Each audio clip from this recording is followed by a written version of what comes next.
অধিকাংশ চাকরিজীবীর তারা মাস শেষে বা 20 তারিখের পর টাকা থাকে না। তারা আসলে আয় বুঝে ব্যয় করতে পারে না এবং তারা খরচ করার পর টাকা জমানোর চিন্তা ভাবনা করে, এজন্য তাদের কাছে টাকা থাকে না। তো মোহাম্মদ রাব্বি নামে এক লোক, সে 40,000 টাকা বেতনে চাকরি করে।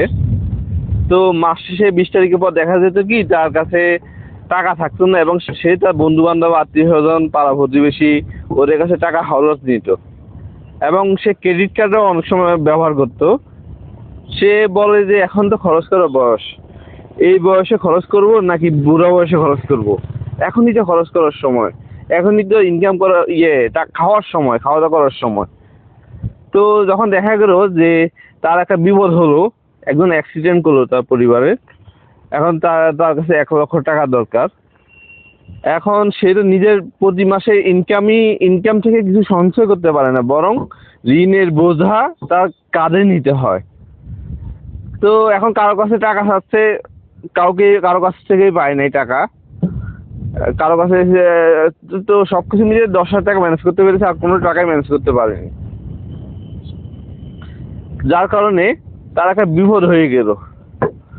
তো যাই হোক, সে লোন নিয়ে কোনো রকম বন্ধক রেখে তারপর এই টাকাটা ম্যানেজ করে তারপর চিকিৎসা ক্ষেত্রে কাজে লাগিয়েছে।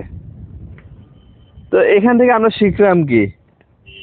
এখান থেকে আমরা শিখলাম, আমরা যে পরিমাণ টাকা পয়সা ইনকাম করি ওইটার একটা নির্দিষ্ট পরিমাণ আগে থেকেই আমাদের খরচ জমাইতে হবে, জমিয়ে রাখতে হবে।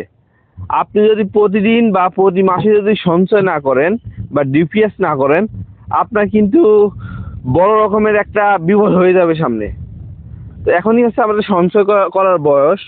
আর যদি সুযোগ থাকে আমাদের আয় বর্ধনমূলক যেসব কাজ আছে ওইসব কাজ বৃদ্ধি করতে হবে, তাহলে যাতে বিপদের সময় ওই কাজটা আমাদের হাতিয়ার হিসেবে কাজে থাকে। তো ধন্যবাদ সবাইকে এতক্ষণ সময় দেওয়ার জন্য।